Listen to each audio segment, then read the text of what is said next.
In this week's episode of 304s getting way too much attention, these two 304s decided to debate each other.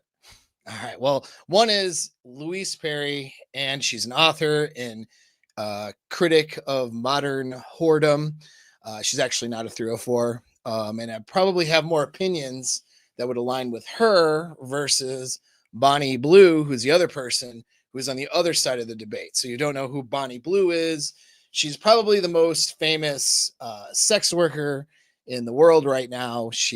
Her and Lily Phillips had that contest over the internet where they were trying to sleep with like a 1,000 dudes in a day. Remember the 1,000 dude contest that was going viral there for a while?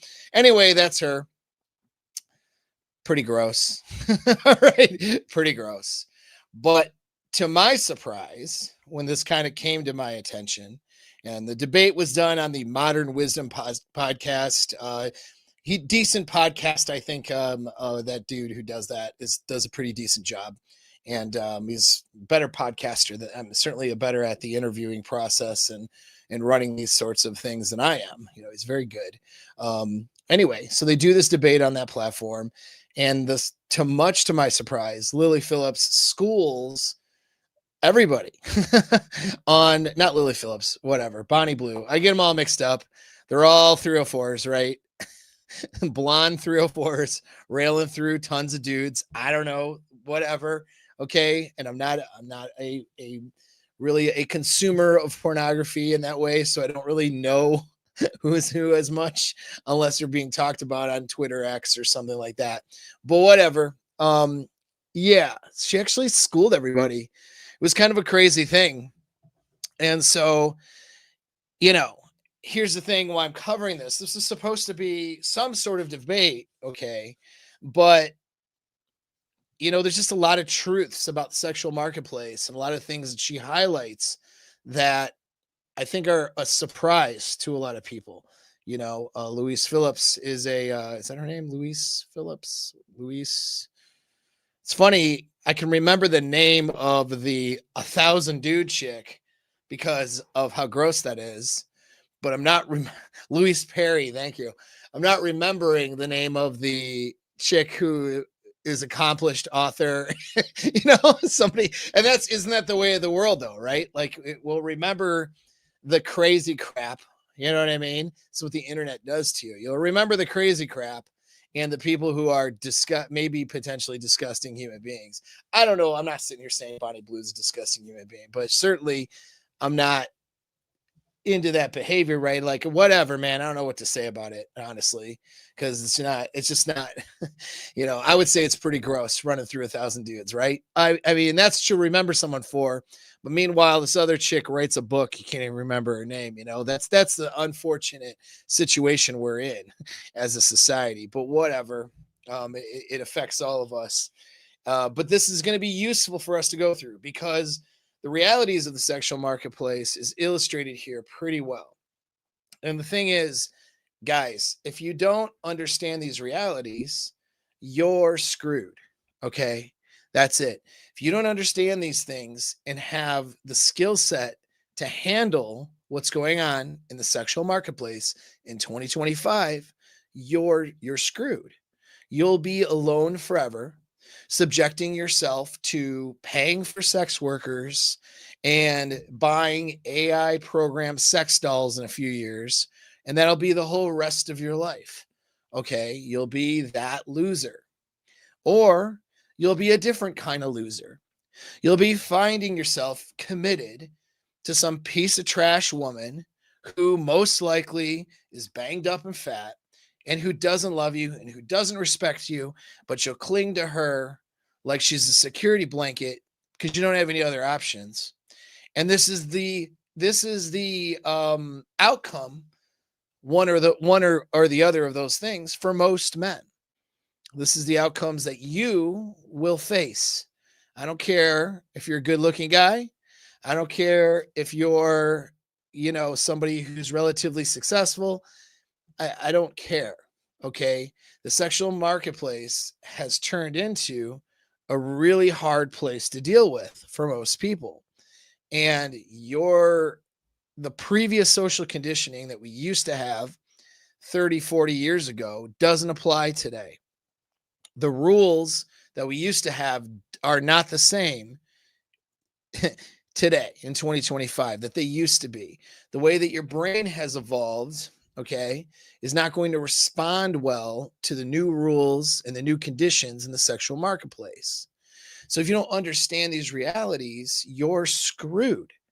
You understand that. You won't have good outcomes. You're not going to do well. And that's it. And that's why I'm covering this. All right. I'm going to go over some of the stuff because it unfortunately takes a very prolific 304 to highlight these realities and these truths for people to sort of start to see what's going on here. And I respect the author, okay, Louise Perry, and her position more.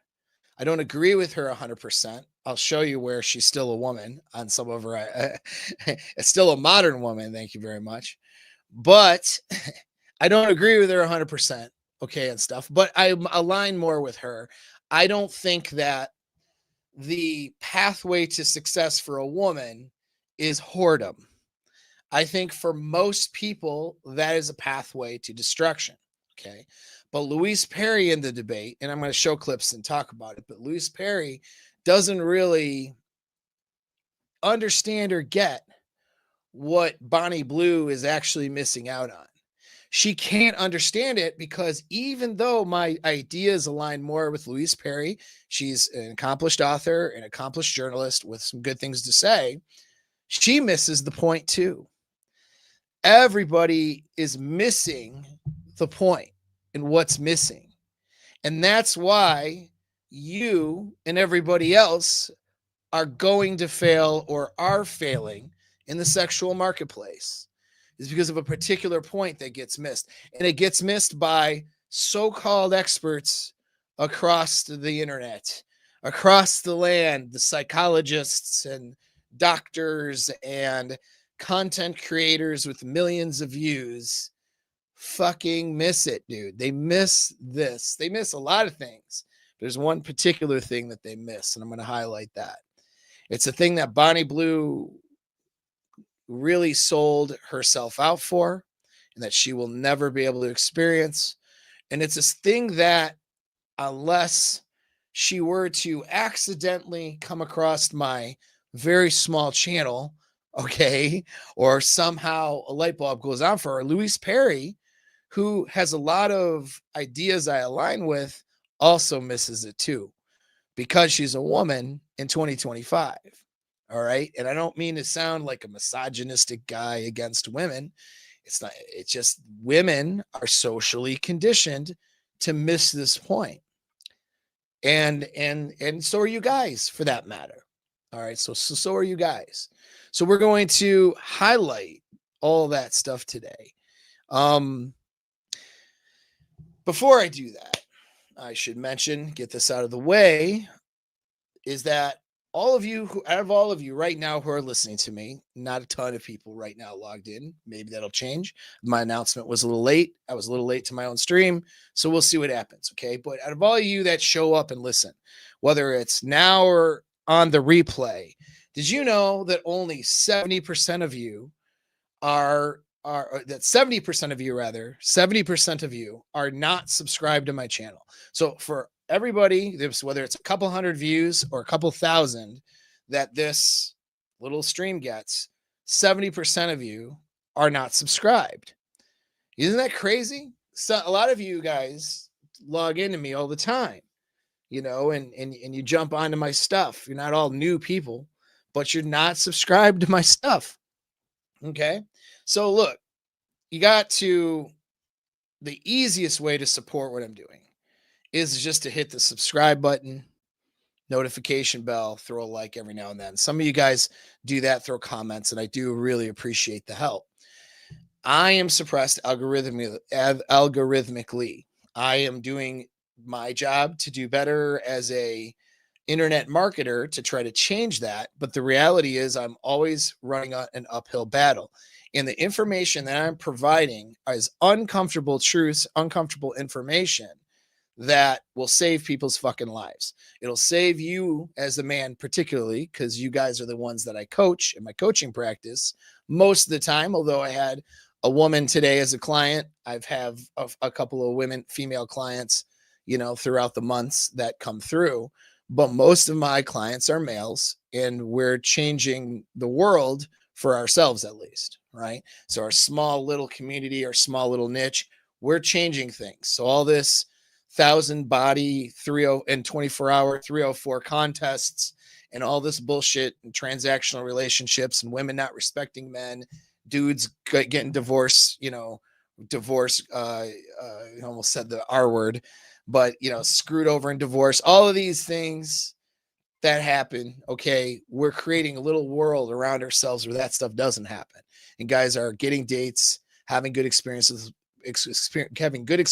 with women, and having good relationships and having good outcomes in life and other things like their finances, their physical appearance, their social circles, all of those things.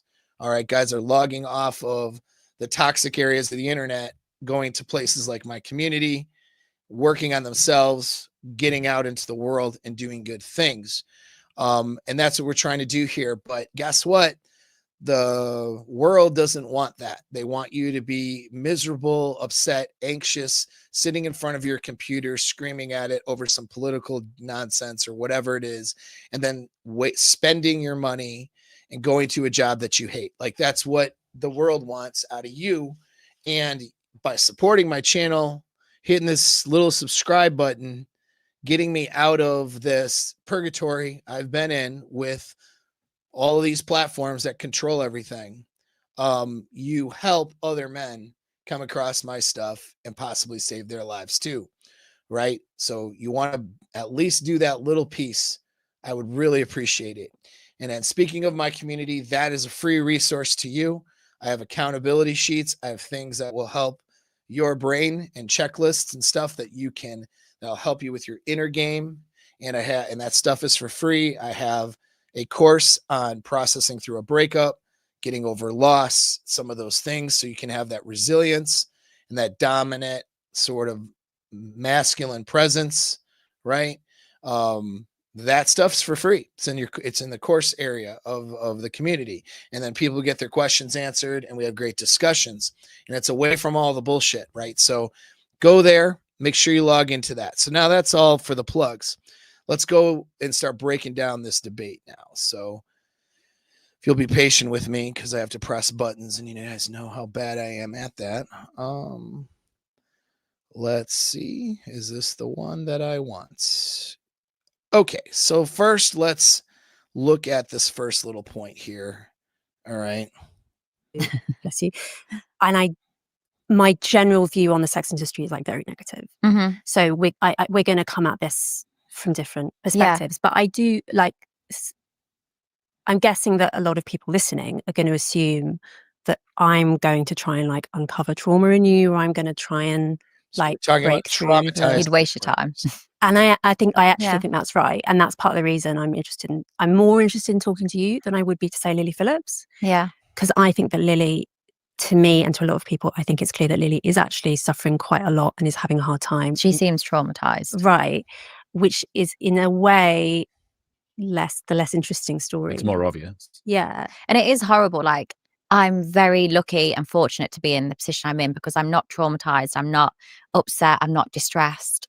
But I think for a lot of people, and especially a lot of sex workers, they're completely out of their comfort zone, or they're doing things for money and views, or unfortunately they've had a bad upbringing which has led them to be a sex worker. And it is terrible and it is horrible.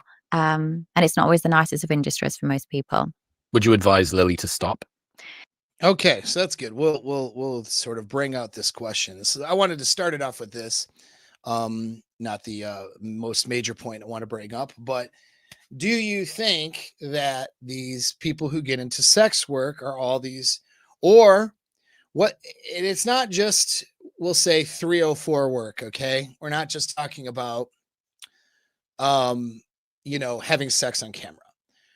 We're talking about all levels, to include women who don't necessarily get paid for it, but go through a 304 phase, right? That time in college where they're partying a lot and banging a bunch of dudes, right? All of these behaviors that females do. And there's a line, right? There's definitely a difference between somebody who has sex with 1,000 people in 24 hours because she's having a contest with another sex worker. There's a difference between that and a girl who goes through, let's say, her little 304 phase in college, where she spends a year or two running through a few bodies, you know what I mean? And sleeping with a few strangers. There's definitely a difference between the two. But the question I pose to you, as you're listening to this, is, are these women traumatized? Are they, were they abused? And that's why they act like this.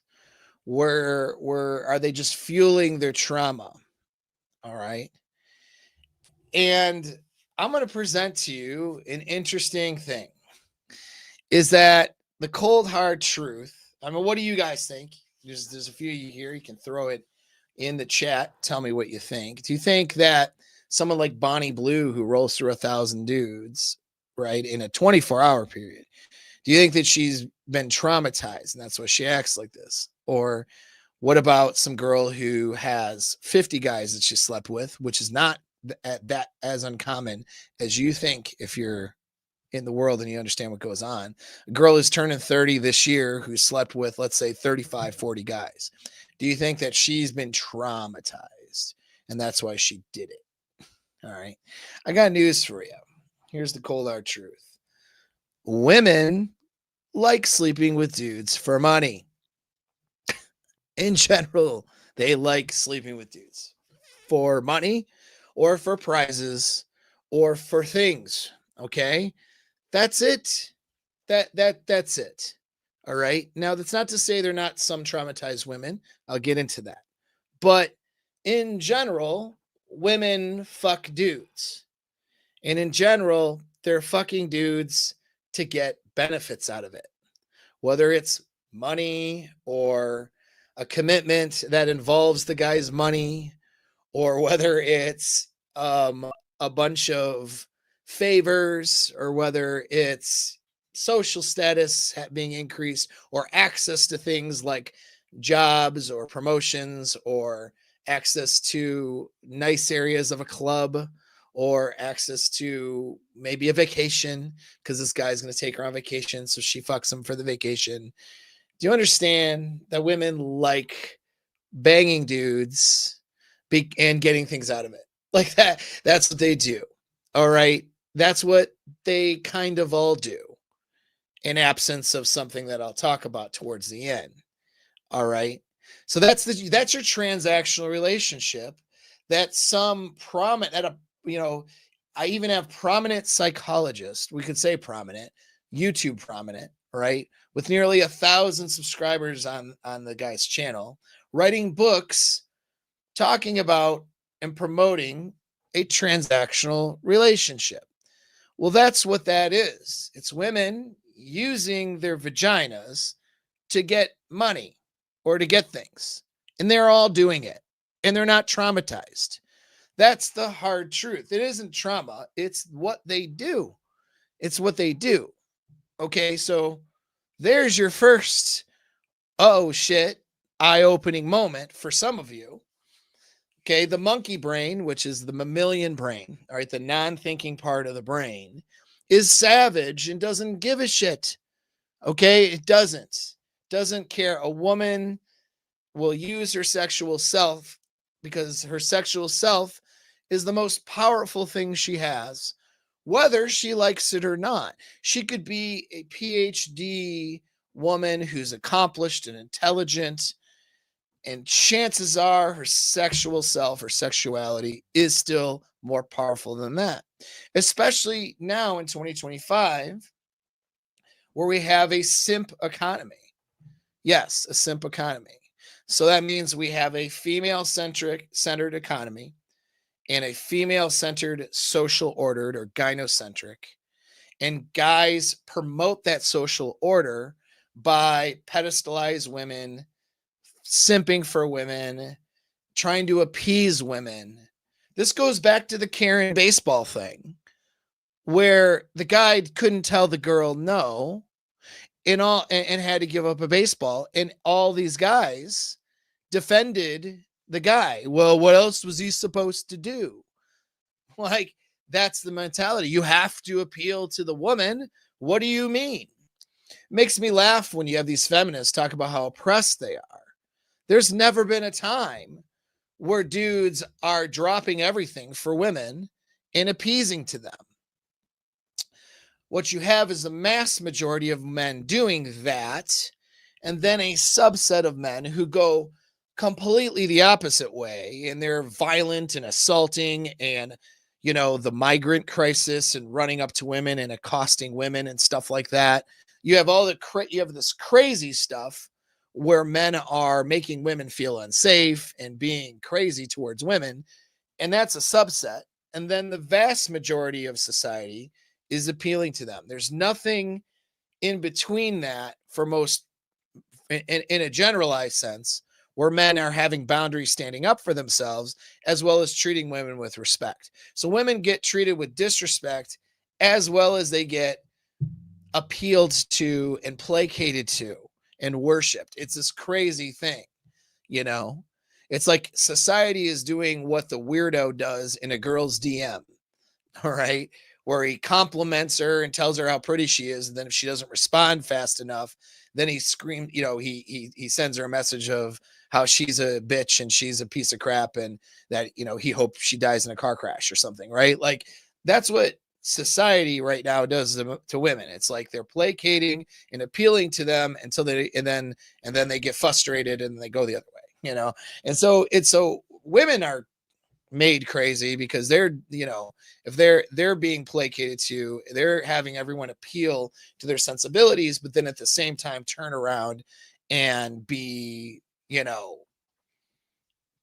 basically assholes to them at the same time. And I don't know. It's this crazy thing, right? It's this crazy thing. But I'm sorry. There's just there is women are used to use their sexuality to get things. That is how they've been conditioned. They learned that since they started when they were young, too young to be sexual, although many young girls start having sex as a young teenager, and they really shouldn't because it's damaging to their brains. But they learn at that young age that they can use their female power of sexuality to get things that they want. Bonnie Blue is just doing that in an extreme sense. Okay. But they're all doing it. And they're not, and most of them are not traumatized, to include girls who turn to actual sex work and stuff like that. Now, I will say, yes, there's a higher percentage of traumatized women who do not respect, who are not influenced as much by the idea of doing sex or, sex work as being a bad thing. And so they turn to that. There's a larger percentage of traumatized women who turn to sex work versus turning to engineering or something, right? So that part is true. And I think the reason for that maybe is because girl who's been traumatized when she's younger doesn't necessarily see her value. She feels like she has low value. She makes her self-esteem low when you're abused or traumatized as a young person. And so they don't see they experience the direct influence of how powerful their sexuality is and how much they can influence men with their sexuality. They see that directly and immediately, but they can't see, for example, that they're smart and that they could get into a profession that was really enjoyable and make good money, or that they could be a good wife to the right guy, or any of those things. They don't see their value as a woman outside of their sexuality when they're traumatized. So the natural conclusion is to turn directly to sex work to make that money, because they're not seeing that sex work is actually going to hinder them from doing other things that would make them valuable. So you do have a higher percentage of traumatized women who turn directly to sex work. But you have to understand that there's not all of them, and that women use their sexuality to get things pretty well universally, even when they're not traumatized. Why do you need to understand this? Because probably 1 in 4, potentially somewhere between 1 in 4 and 1 in 5 young girls, I say young, under 25, that you talk to, all right, in that today they're walking around, whatever, that you might talk to, you might want to date. Probably 1 to 4, and it's hard to know these stats because people don't tell the truth when these studies are being done, but 1 to 4 or 1 to 5 are guaranteed they're doing some form of actual sex work. If it's not OnlyFans, it's doing sugar type dating, or hooking up, having one guy that they see because he pays for stuff, and then they have another guy they see who's like the more presentable boyfriend. A lot of times there's an age discrepancy between those two. Like, she'll go for an older guy, give him sex for things that he'll buy for her, him taking her out so she can put photos on her Instagram. Hey, look at me, I'm on vacation. Hey, look at me, I'm at this nice place. And, it's basically a sugar daddy relationship situation. And then they have another boyfriend who has to tolerate her shitty behavior on the internet, who's like closer to her own age that she can present to her parents. I mean, when you interact with people at a level that I do, where I'm coaching a lot of different people, and a lot of those guys are dating women of different ages, right? You see what goes on. Okay, I'm not like you who's listening to this channel, who probably goes to whatever you do for work every day. You have your social circles and that's it.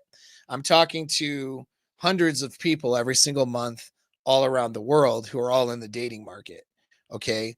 Most of those men, but I'm talking to women too. And I'm also talking to the guys who are dating these women.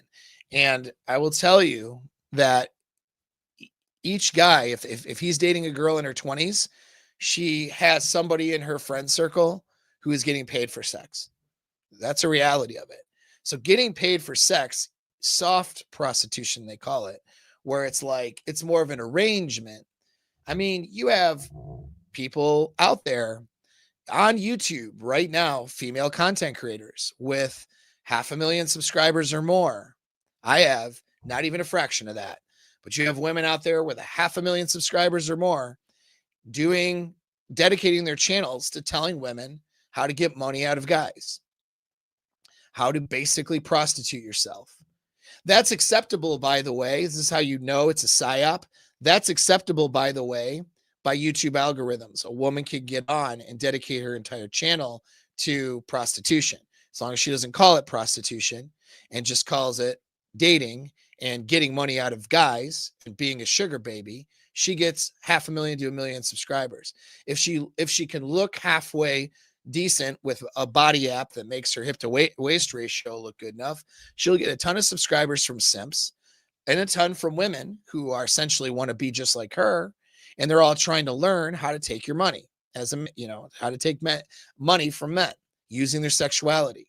So let's not pretend that women aren't prostitutes. They are. Okay.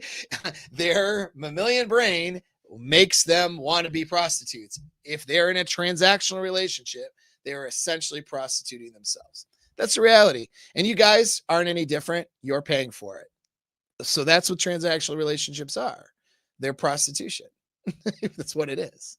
Prostitution just happens to be more of a direct exchange. If anything, prostitution's more honest.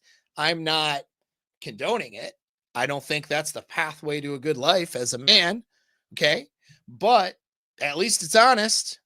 When you're in a transactional relationship with a woman who doesn't really love you, but who is, giving you sex in exchange for the things that you do and buy for her, what would you call that? Would you call that a healthy relationship? Most people are in that. Most people's marriages look like that. And they don't call it prostitution, but it's prostitution.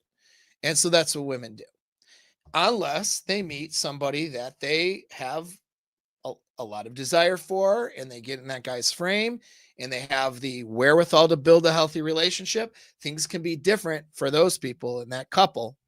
Okay. I'm not saying every girl has to fall for this, but the mammalian brain that doesn't have a morality, the mammalian brain that doesn't read the Bible or go to church on Sundays or reason out what's a better way of living your life, the mammalian brain, the monkey brain, is like, cool, I can give away sex or the illusion of sex and maybe just sort of flirt and make a guy feel good, and then I get stuff. That sounds great. Right? And then that's what they do. We're a savage species when we're dealing with our mammalian brains. Okay. And guys, you're no better or different. You just do different things. Okay. But what women do is they sell their bodies for sex, or sell their bodies. They sell their bodies for money. That's what they do. And the Bonnie Blues of the world are just more upfront about it. I mean, that's the reality of it. Okay. Now you can sidestep this and have better relationships, but you have to do certain things to make that happen. Okay. I want you to pay attention to this point. Let's see if I can now get to it. Got to press more buttons. And we all know how stressful that is for me. All right, pay attention to this point. This really solidifies what I'm saying. This is coming now. If I'm in the right spot, oh, I am. Otherwise, the suspense goes away. But this is from the accomplished author who has a more conservative approach and a better approach for women and men, in my opinion, than go ahead and go be a sex worker. I like her approach better. But even with that, listen to the rhetoric here, guys. Listen. Yeah. And I wrote a book called The Case Against the Sexual Revolution. I'm generally critical of the sexual revolution and porn. I worked in a rape crisis center before I became a journalist, which I guess has informed my... All sounds very intelligent. Bless you. And my general view on the sex industry is like very negative. So we're going to come at this from different perspectives. But I do like... I'm guessing that a lot of people listening are going to assume that I'm going to try and like uncover trauma in you, or I'm going to try and like... Okay. I don't know if that's the right spot. Hang on here. Nope. Wrong spot. Let's go into, so suspense, killed. Oh man. All right. I think this is the right spot here. Yeah.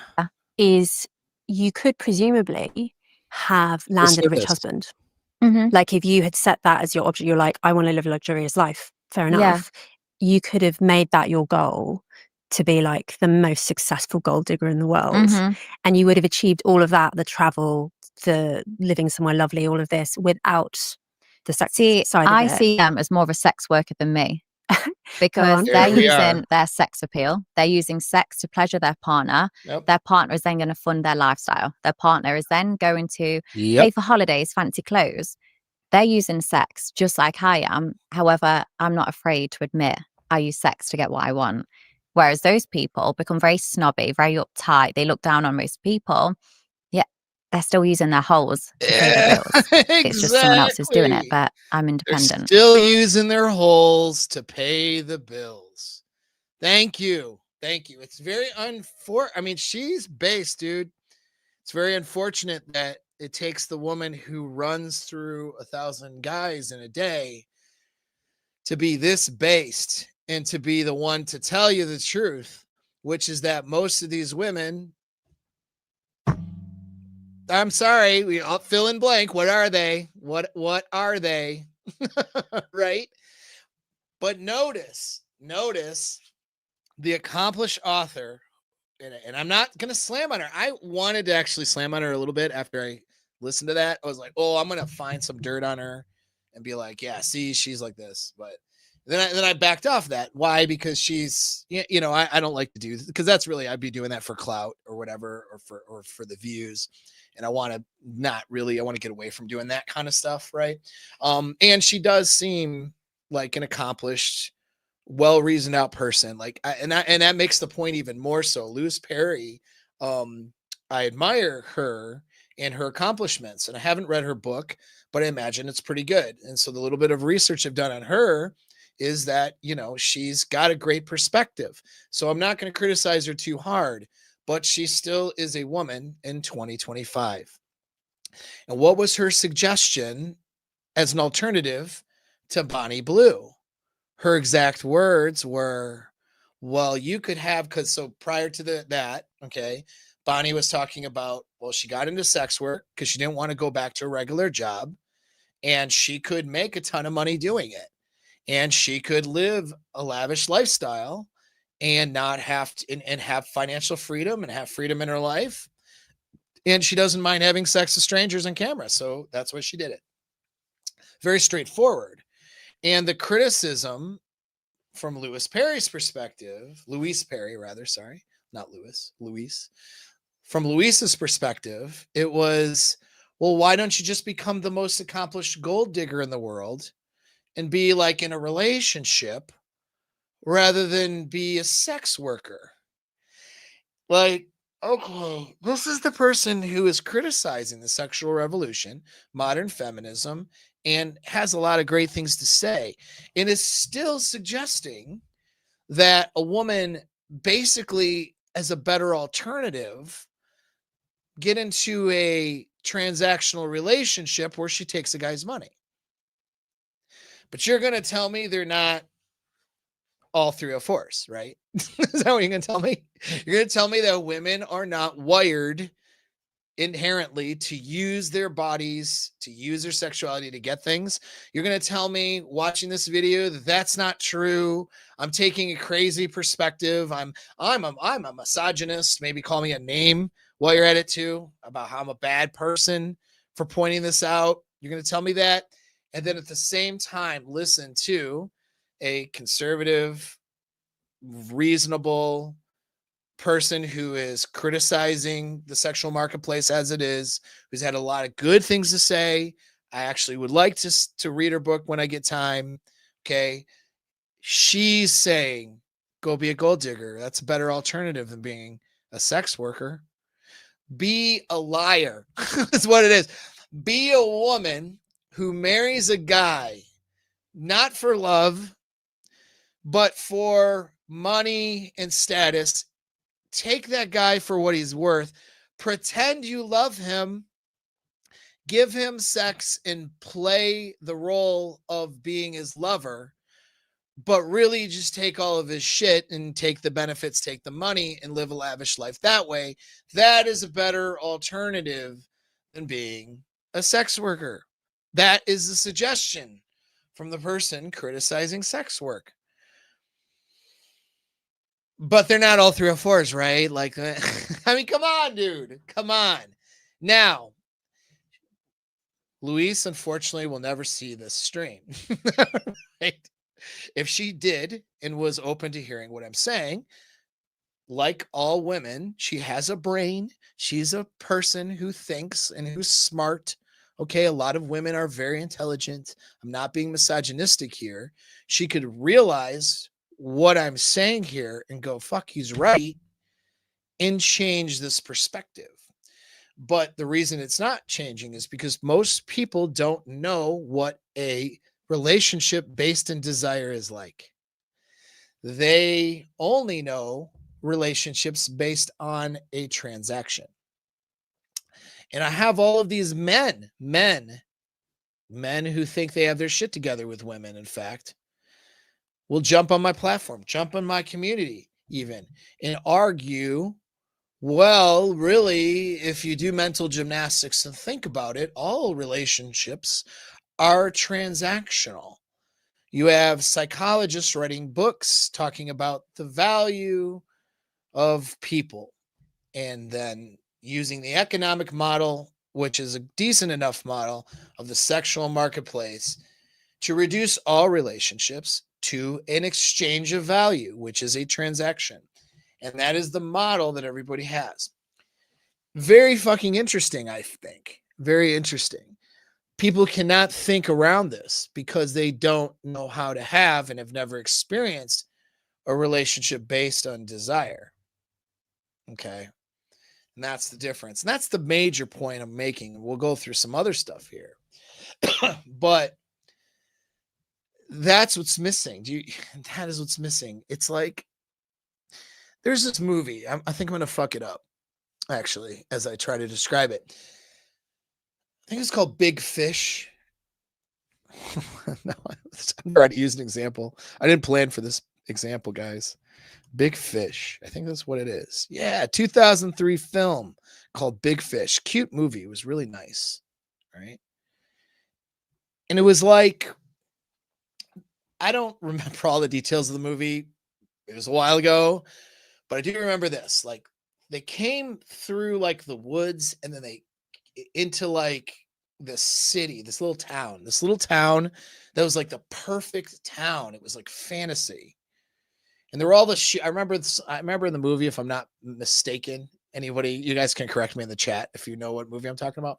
But they had like shoes were up on the wires or whatever or something, like people's shoes were all up there for whatever reason. They're trying to figure out why all these shoes were up there. It's because people were putting their shoes up there and then they ended up staying in this town, something like that. I'm not really sure. I'm really paraphrasing this poorly, but here's the point.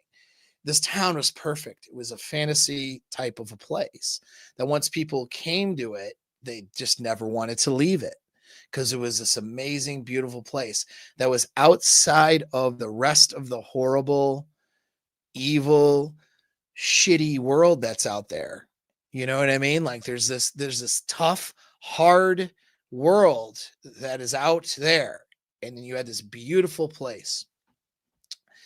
When you understand what genuine desire is and how it works and how to develop it, you have relationships based in genuine desire, you're like in this beautiful town that you never want to leave. Okay. The girl stops caring about the exchange of value, using her pussy to get things from you. She stops caring about that. Lets it all go. That all just goes away. You probably already stopped caring about it because you have something called vasopressin that works in your bonding mechanism, the vasopressin neurochemical. So you bond with oxytocin plus vasopressin, all right, and beta endorphin and some other exchanges of neurochemicals that cause you to be in love with somebody. And vasopressin makes you want to care for, protect somebody regardless of the value they bring. But there's still an element of looking at your woman in a transactional manner, even with that. And as a guy, you stop doing that as well because you're receiving this genuine desire from this person who doesn't give a shit. She would live in a box with you. You know what I mean? She's not sitting here trying to weigh out whether or not you're good enough for her or whether she should hop to the next guy. I find it interesting. I mentioned some of you red pill guys, which a lot of the red pill guys are here. I mean, a lot of people consider me red pill, and I just don't use it as a brand because I think that's unfair to guys like Ryan Stone and Rollo Tomasi, who were there for the red pill development and in my opinion can use that as a brand more than I could, right? But yeah, a lot of you red pill guys, I've seen all relationships are transactional, coming from, it's a new thing within the last, I don't know, year or so, coming from people who consider themselves red pill guys. I find that crazy because when I don't know where Rollo stands on it, but Rollo's first book talked about the difference between genuine desire and transactional relationships. That was one of the things I found to be genius about the book, because he articulated things that I hadn't been able to really, I knew about, had experienced, but I hadn't articulated as well up until the point that I read Rollo's first book. And he talks about, and I'm paraphrasing, I don't have it in front of me, but he talks about, and he has articles written on the difference between genuine desire and a transactional relationship. He uses the analogy of a girl being willing to crawl over broken glass to get to you. Okay. That's a genuine burning desire where she just throws away all of her transactional needs and sets those aside, at least for a time being, just to be with you, just to have sex with you, just to have a romantic sexual relationship with you, that she's abandoning whatever else and not just for a moment. I mean, although it can be just for a moment, but even sustainably, okay, for months and months, years, okay, that is how you bypass this exchange of value nonsense, where quite frankly, women are just through the force in that. No different than your wife who is in a transactional relationship with you is actually more dishonest and worse than Bonnie Blue, who at least you know from a integrity perspective what she's about, right? You know that Bonnie Blue is a porn star / sex worker, and that she does crazy things for clout and for views and interest, and that's her product. That's what she sells. She financially benefits from it. She's very honest about it. This woman that a lot of you guys end up marrying, some of you, right, or guys end up marrying, who is lying to you and playing this game, okay, in order to get the things she wants out of you, and it's a transactional relationship framework, because she doesn't even know she's doing it, because she doesn't understand the difference between desire and transactional, because no one's talking about it. Everyone now thinks in 2025, we've devolved into thinking that transactional relationships, well, that's every relationship. And well, if you're exchanging, well, if there's genuine desire, isn't that part of the transaction? Fucking no, it's not. And here's why it's not. It goes back to if you have one thing that supersedes everything in the negotiation, it's not a negotiation anymore. The power dynamic has shifted to a point where there is no more negotiating. I use the analogy, and it's not a perfectly fair analogy, of bringing a gun to a negotiation table. And then at any time you can point the gun at the person and say, you're going to do what I say anyways. Okay. Genuine desire is kind of like the gun in a way. It's like it causes her, and it causes you, quite frankly, to do things, to do just about anything to make the relationship work, even if it goes against your transactional needs. I mean, there's a point where your own survival might go up against the needs of the relationship, and you have to choose your own survival, in which case you'll feel like you're dying inside anyway. If a girl has to leave a guy that she has genuine desire for her own survival, or what she perceives as her own survival, because of her transactional needs and desires, like, for example, she wants kids, she wants a certain lifestyle, but this guy that she has genuine desire for can't provide it, what happens to her? She's alpha widowed. She can't get over that. Okay. She moves on to a relationship she's not happy with, and she forever struggles because she wants to feel that desire again. Once you go to that beautiful city, that beautiful beautiful, perfect little town, you never want to leave the town. And if you have to leave, you're like, I need to get back. Do you understand? So you wouldn't have alpha widowing if genuine desire wasn't real and didn't supersede the transaction. It's why you can't consider it part of the transaction. You're doing mental gymnastics to call it part of the transaction, so you can say all relationships are transactional, when what you're really doing is promoting a shitty model and a shitty idea that leads men to failure.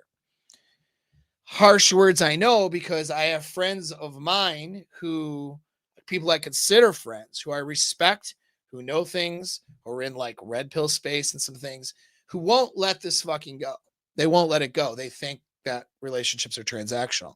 Let it go. Okay. Let it go, because you're wrong and you're not leading guys in the right direction. So if you're somebody who's one of my content creator friends who wants to lead guys in a good direction, taking on the idea that all relationships are transactional is not the way to do it, because it reduces the impact of what genuine desire does and what genuine desire means, and how that ends up bypassing the transactional framework.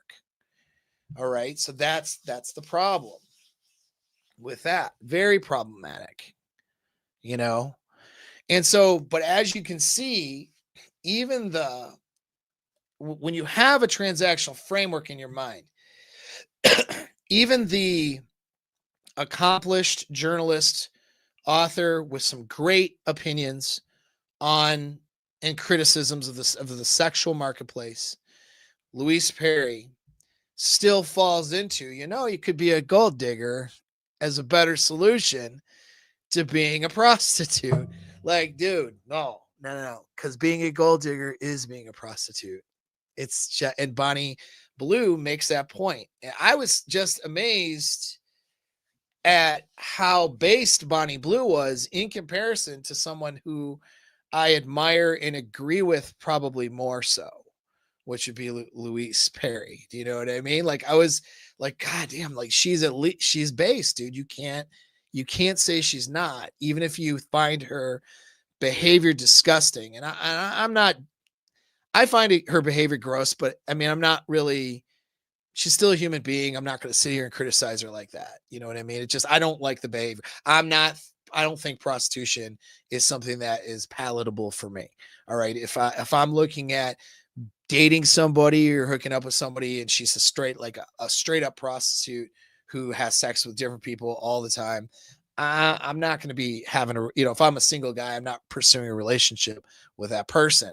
But I'm not judging her as a human being. She's not, I mean, in theory, like, who is she hurting? She's being absolutely honest about it. And this is the other part. So let's talk about accountability. Well, I'm going to go into some more stuff. I'll take a quick break though to go over some comments. And remember, like, super chat type things get you noticed. If you're really interested in getting a question answered, I can do that for you. Is it too late to have a good life at 33? Majored in worthless degree, dead end job. No, dude, no. It is not too late to have a good life at 33. Are you kidding me? Most guys don't know most guys have men and women have no idea what they're doing by the time they hit 33. Unfortunately, we are trained to squander away our 20s. You know what I mean? And that's promoted as a good thing.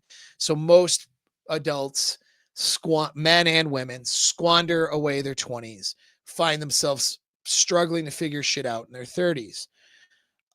It would have been better had you done some better things in your 20s, but since you didn't, who cares, right? And so this is the thing. I'm gonna get on some of these questions that are good in the chat. This is why in the community I talk about having a winning mindset versus a loser mindset. And I don't mean to say loser like I'm going to shame you and call you a loser. It's not that. It's that is your mindset to where what's called in psychology, your locus of control is external, meaning that all the external things control your outcomes. Your actions don't matter. And everything's hopeless. You look at every obstacle as a barrier, right? Then yeah, you're going to suffer. You're not going to get anywhere. That's a loser mindset. If you look at every obstacle and every problem and all the potential probabilities that are against you, all those things as barriers to getting what you want, then you're just giving yourself excuses to lose. That's all that is. A winning mindset, which we foster in my community, so I suggest you get there, is where we say, okay, like, I have an internal locus of control. My actions, thoughts, and behaviors make a difference in my outcomes. And so, yes, there may be things out there. I'm 33. My degree is worthless. I made some decisions and choices that makes me not in the place I want to be right now. Okay, those things are real, but now what do we do about it? All right. What do we do about it? If you're breathing, then if you wake up every morning alive and breathing air, then you might as well fucking fight for what you want. I don't care if you're 80 years old or 33 years old. All right. That's how a winner thinks. Okay. You need to be relentless and you need to be ruthless when it comes to thinking like a winner and doing the right and being willing to take the right actions to overcome obstacles. That's what you need to be doing, man. And no, 33 is not too late. It's really, I mean, I don't want to say, it's almost never think it's too late, but of course don't squander the time that you have, right? So I don't want to say it's never too late. And then guy squanders away his time and then he finds himself 50 years old instead of 33 with the same problems. You know what I mean? Like that's not the answer. But I don't care when a guy, and if you're listening to this and your life's not been going well, I don't care what age you are. I don't care if you're 20 years old or 60 years old. It's never too late to change your outcomes and turn your life around. I've had most of my guys in my community are between the age of like 25 and 55. But I've had many success stories with guys in their 60s and even a couple of guys who were pushing 70 and like 70 years old.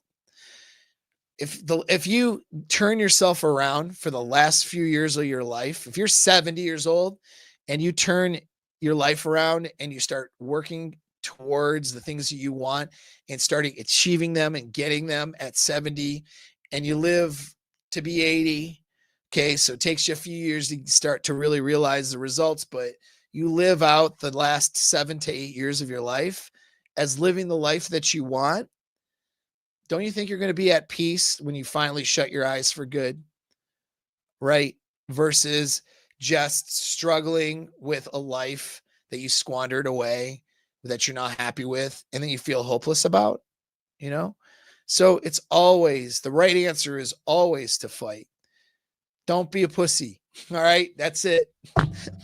Cancel this video from censorship reasons. But that's it. And I'm not saying you are being that, but that's a lot of times the answer is really that simple. All right. Don't be a weak person. Right. And it is that simple. And I'm not saying, bro, I'm not saying that you are being weak. I think it's a great question, but I'm saying that is the answer though, is to me, it's very weak to go, oh, I'll never do it. Oh, but that'll take me 5 or 10 years of effort at least. Oh. You know, that's thinking like a loser, man. Usually nothing takes 5 years. In fact, most guys who do a mastermind program with me, or it's a paid coaching program, square away the problem they came for in 3 months. That's usually the answer. And then they stick around because they are liking the results and they want to keep going. You know what I mean? But usually I solve most people's problems in about 3 months, at least getting them on track to getting what they want. If not actually getting what they want within 3 months, it doesn't take as long as you think for most things like finances and, you know, career changes, stuff that can take longer, but there's a huge dude doing the right things for a year to 2 years is incredibly will change your life. Incredibly. Like your life will look so different. But the problem is 1 year of work seems like a lifetime of work. So then guys don't do it at all. And that's the problem. All right. You can always turn your shit around. Okay. Let's keep going. Yeah. Well, here's the thing, Double B. No, a lot of these guys with these girlfriends, they have poor boundaries in their relationships. Their girlfriends are cheating on them and having sugar daddies. And those guys who they're supposed boyfriends, they don't know. And the reason they don't know is because they've been shamed into thinking that having a relationship boundary makes them a bad guy. So having accountability for where their girlfriend's at and what she's doing, they don't have that. They don't know where she is and what she's doing most of the time. So then she cheats on him, and then she gets money and stuff from a guy she's banging. That's what happens. And a lot of girls do that, a fair amount. I mean, it's not 1%. It's more like 20%. Probably like 1 in 5 of these young, attractive girls are getting paid for their pussies. And they have boyfriends who don't, and many of them have boyfriends who don't know about it. This is why you have to have boundaries and standards and not be afraid to execute those boundaries. And if a girl can't abide by those boundaries, then you don't be in a relationship with her. You let her go. You say, look, we can date, but I'm not going to be in a committed relationship with you because you're not doing the kinds of behaviors I would want in a girlfriend. and you just simply set the standard. But guys are afraid to do that. They're afraid to lose access to getting their pee-pee touched every now and then. So they stick around with these girls who shame them into not having boundaries, and then they go off and do whatever they want. And that there's so many guys in that position. And these women, these girls who do that kind of stuff, they grow up to be in their 30s and they end up sticking the landing, marrying some guy, and then taking that guy for what he's worth. You know, at least Bonnie Blue's honest about being a 304. The rest of them, they're not even honest about it to themselves. And that's the sad part, right? So got a lot of double J comments. That's fine though.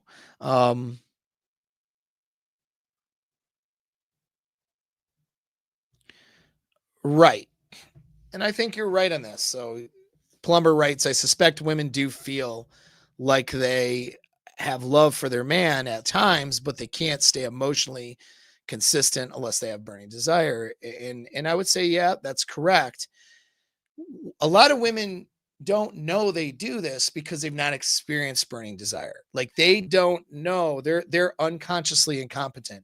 They're what I call mating intelligence. I made up a word the other day. I don't know if it's a real word. Maybe it's a word and I didn't make it up, but I think I made this word up. So we'll fucking copyright it right now. We'll coin the term right now. Mating intelligence. Okay. Mating intelligence is having the self-awareness and the ability to know what your lower brain desires are and what your proclivities are, and to develop a strategy and action plan to get what you actually want long term, not just responding to your short-term desires and emotions and then telling yourself a story about it. You see what I mean? Like low mating intelligence is somebody who just, like a girl who just sleeps with somebody because one thing led to another, and then she tells herself a story about it later as to why that's okay and why she's not just sleeping with a stranger, right? A girl who does transactional relationships will rationalize, well, but I do love him, you know, whatever, not realizing that she only really loves him for as much as what value he provides. And as soon as that value goes away, her emotions for that guy goes away too. And in fact, she'll demonize the guy, make him the bad guy, exit the relationship. So, I mean, you know, they're not aware of these things because they have low mating intelligence. A woman with higher mating intelligence will understand these things a little bit better. I would actually suspect that Bonnie Blue has higher mating intelligence than most of the girls that would be marriage material. I'm not saying try to marry her. She's not marriage material, right? Like someone like Bonnie Blue is somebody who has resolved to have a transactional life with sex. And that's fine that she's resolved to do that. At least she's honest about it. I don't fault her for it.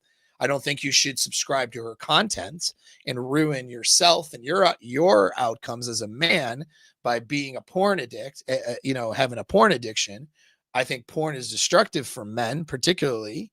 Unless the only exceptions would be instructional, but then you're trying to learn how to have sex with a real person with instructional porn, and then you're logging off. You're not just jerking off. You know what I mean? So like getting your needs met through pornography is generally, I think, a destructive thing for most men, and if they want better outcomes with women.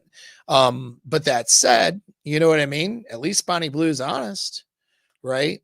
I mean, she's probably has a higher mating intelligence than the average chick who lies to herself. And that's in the average chick that lies to herself. That's the one who's going to lie to you about her body count, make you feel like she's a good girl, and who you're going to try to wife up or be in a relationship with. And that's the reality of it. All right. There's a lot of good comments here, but in the interest of time, I'm not going to be able to go through them all. Let's move on to I mean, I had other points to make, but this is getting to be a long stream already. Okay, we got that.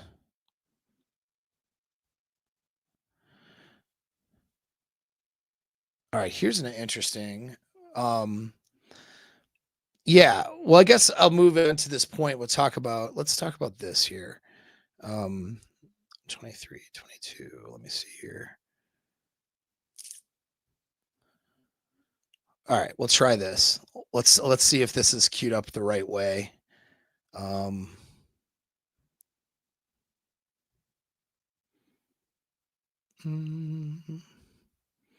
Did I do it right? No, not at all. Okay. I have all these. I tried to do a bunch of different windows. It's not really working. Go with this. Do believe everything I say, but I will word it in a very, I guess, rude way at times, because TikTok, you've got about 10 seconds before someone scrolls off that, if not shorter. So I'm going to say it in the most brutal way possible to get them watching the rest of that video. Do you have many female friends? Yes, I do. Okay. I know that can seem shocking, or people say, "What would you sleep with their husband?" Or "What do your friends think about what you say?" Okay, so I went a little bit ahead. Let's try.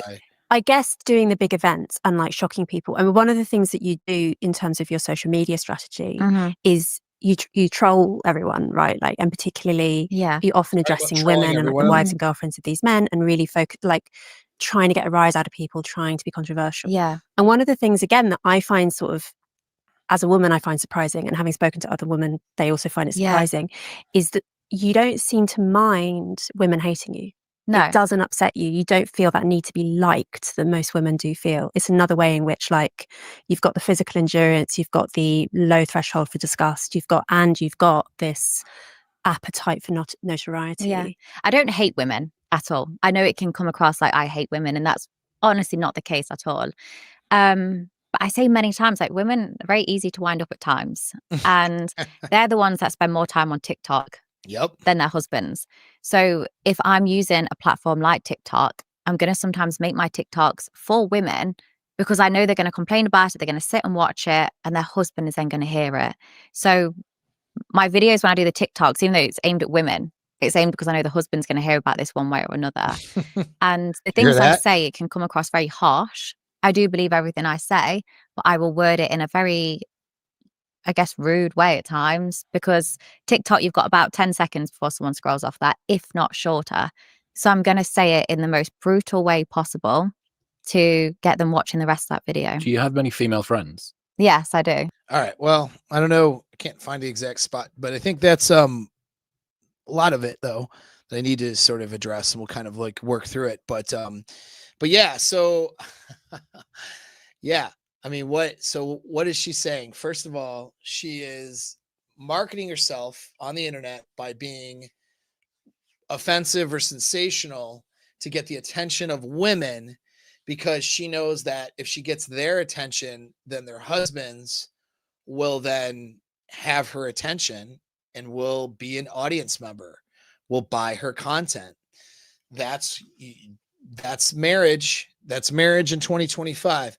Now, hopefully, if you get married, and if you're like a Christian or Jewish or Muslim guy who wants to have a wife and have a family, and you want to get married, hopefully, and you do that, hopefully that won't be you.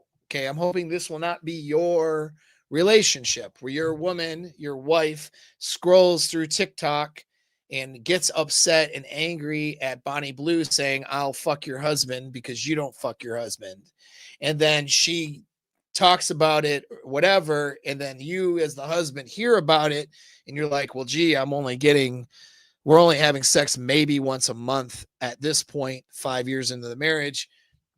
Who is this chick? Oh, I like blondes. I'm going to go jerk off to her content. Maybe I'll send her money. Like, I just described marriage in 2025. Unfortunately, marriage in the West in 2025 is women withholding sex as a means to have power over their husbands, also losing desire because guys are not seducing in their relationships. So it is both things. Sex goes down and everybody escapes to something different. The woman will usually just become asexual and just slow drip sex on the guy. Some women will cheat. Okay.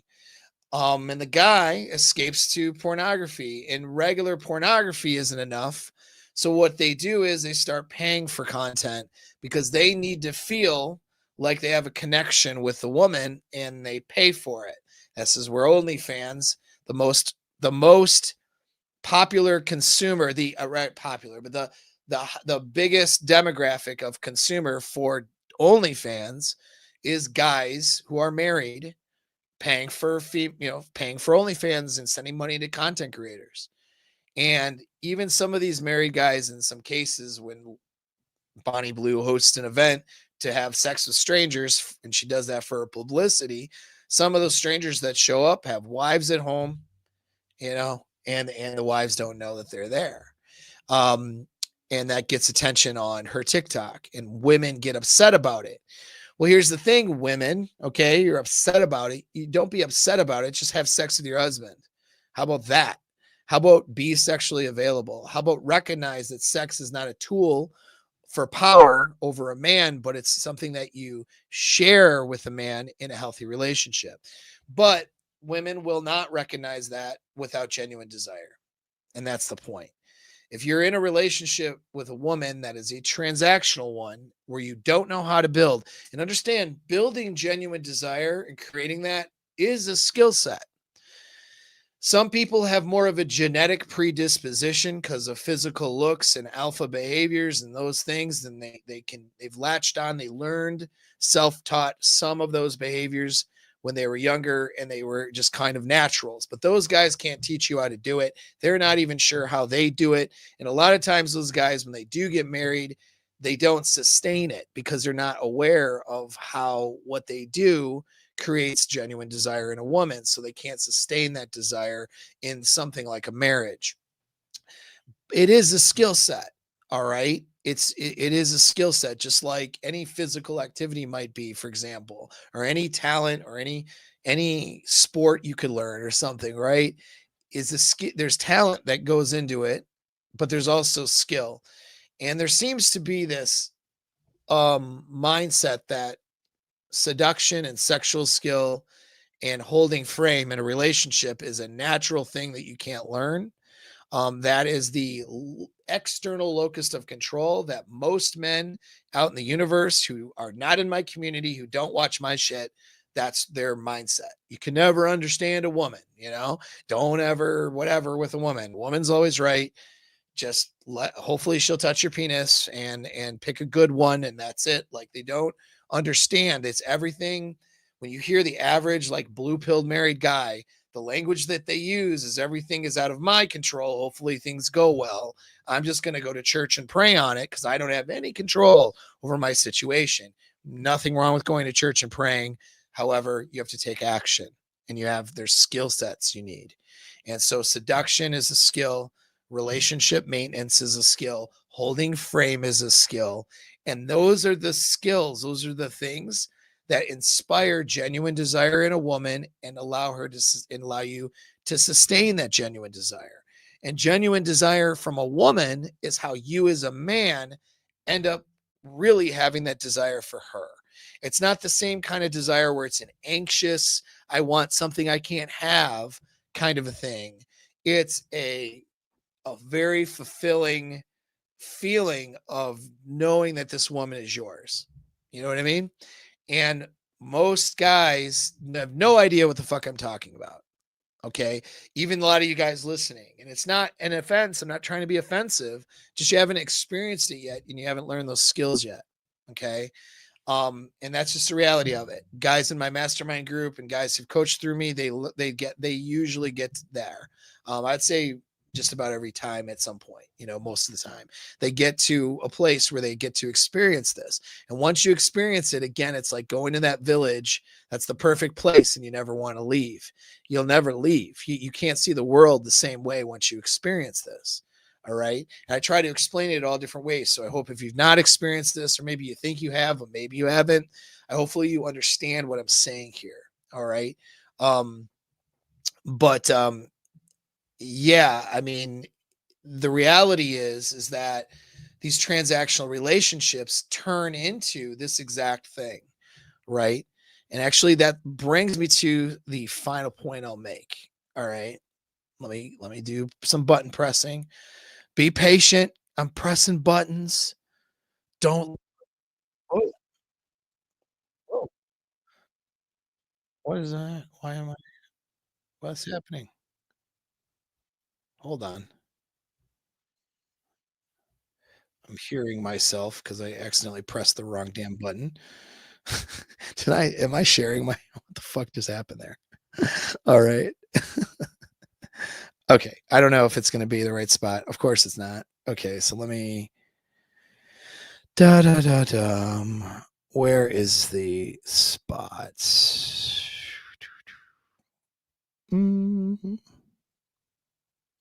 Here we are. Maybe I am at the right spot. Nope, I'm not. But I'm close. Let's go right to about here. Okay, cool. All right. There we go. I think what you do, Bonnie, not just in terms of the porn, but also in your attitude towards money and towards independence and and actually egalitarianism. I mean, when you talk about like, I'll take any man, I don't judge, whatever, there's something very progressive about that politically, right? Like being super, super egalitarian. What you do is you actually take a lot of these ideas that are present in the culture to their logical conclusion. Yeah. You say, well, okay, you tell me the culture says that it's fine to be sexually liberated and to prioritize being an entrepreneur and to not worry about all these traditional hang-ups. And you basically take that to its logical conclusion. Take it to the extreme. You do. And I think what happens a lot, one of the reasons I think you sort of rile people up is a lot of people who have a vague sense that that stuff is all good and fine and like they're kind of okay with sexual freedom and they're kind of okay with capitalism and egalitarianism. And they see that taken to its extreme and they go, oh, hang on, I don't like that. Right, so you're saying that Bonnie is like the reductio ad absurdum of the sexual revolution. Yeah, you hold up a mirror to the culture. I think is what it is. Yep. Is it fair to say that Bonnie is just the natural end result of modern feminism? There it is. Yeah. As well as other things too. But yeah, definitely. I mean, definitely the idea of prioritizing sexual liberation above all else and not seeing that. I mean, what you said about sex being a hobby, I think that is an important idea that the only reason we think that now is because we have reliable contraception. Obviously. All right. Well, they're getting into other points that are good points, but we'll leave it off at there. So, having sex with 1,000 people in a day for a contest and having sex and using a woman using her sexuality to get money and to take money from a bunch of simps and guys who don't have sex or sexual opportunity is the logical conclusion of what the sexual marketplace is today. I want to commend Louise Perry for making that point, as well as what is it? His name? Chris Williamson. Is that his name? From Modern Wisdom. He's a really good podcaster. I don't have negative things to say about him. I want to commend both of them for pointing that out. I think that they make a really good point. I really think that what Louise said here was good. And you know, it's a valid point that you need to understand as a man or even a woman, if you're one of the 2 or 3 women that listen to me, what you need to do to be successful in this world that we live in today is that Bonnie Blue sleeping with 1,000 guys in a day because she's having a contest with another chick for how many guys they can sleep with in a day, right? And profiting off of sex, making money using her sexuality off of the wallets of men who don't have access to sex otherwise in their life, or healthy relationships, or love, or happy relationships. That is our future to some degree. Throw in AI, sex robots, okay? Somehow in that equation, that is the future that we are building. That is where the sexual marketplace is going. That's the logical conclusion of modern feminism, is for a woman to be a whore. That's it. Cancel this video now, YouTube. I'm speaking the truth. And I used words that are sensitive, but I don't fucking care because it's the truth. Okay? The logical conclusion of modern feminism. I'm not talking about 100 years ago. What I'm talking about right now in the culture we live in with the sexual revolution, the culture that we live in, the conclusion is Bonnie Blue. The conclusion is the 1,000 guys that showed up to sleep with her for less than a minute so that she can meet that number, because those guys don't have healthy sex lives outside of something like at all, right? Those guys, the 1,000 guys that, and then the millions of guys who would watch that shit because they don't have healthy sex lives. The millions of men who pay for girls to show their titties or whatever it is, or to say nice things to them, or just to feel something. They just send $100 to some girl just to feel anything because they have no access to love, to sex, to any of that stuff. And then women who profit off of that. And then supposedly healthy relationships and marriages that are transactional, where women profit from it and guys placate to it and give up their lives for it just to get their wieners touched. That's where we're at as a culture, as a society. That's the logical conclusion. Okay. So you don't like all this whoredom and you don't like all of this incel type stuff, which I don't either. Right. But that's where our philosophy and our social conditioning has brought us. And it's only going to keep taking us over there. It's only going to keep taking us there. And if you are arguing that all relationships are transactional, you're part of that you are a part of the same culture that results in the Bonnie Blues of the world, that results in the sexless guy who has to pay for an OnlyFans girl to feel something, or, save up enough money to buy a sex robot, check out.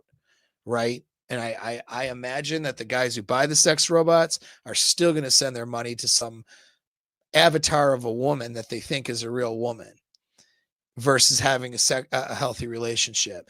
This cooked ass dating market where women behave like shit because they have so much attention from needy men, and they haven't seen a masculine man to save their lives and who knows how long, right? And then they show up completely out of pocket on these dates.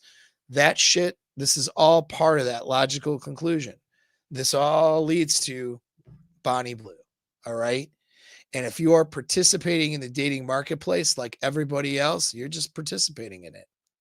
If you're addicted to porn as a man, if you are a Zoomer or whatever that grew up with watching porn ever since you became interested because it's free on the internet, nobody was fucking watching you, and now you're sitting here dateless most of the time, or you're in some shitty, you have some girlfriend who doesn't respect you, you're just falling in line. This is you're just doing that. All right. You got to do something different. You got to separate yourself from that world, or you're not going to be happy. You're going to be, you're cooked. Okay. It's not going to work out for you. I promise. You used to work out for people on accident decades ago. People accidentally ended up in good relationships because they had opportunity in life. Usually came from a good family.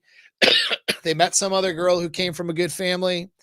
They have good incomes. They parents paid for college or whatever, so they could have a good income too. So they move in a nice suburb. They have a nice church. They joined community civic organizations, and they accidentally have an okay marriage.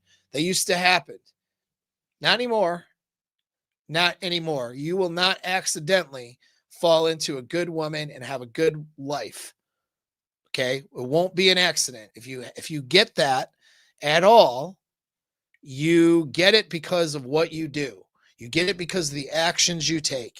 You get it because of the frame you hold with a woman who probably wants that too, probably wants the same thing you want, but just doesn't know how to get there because of the social conditioning that's out there that says, go be a whore, be a 304. That's social conditioning for her.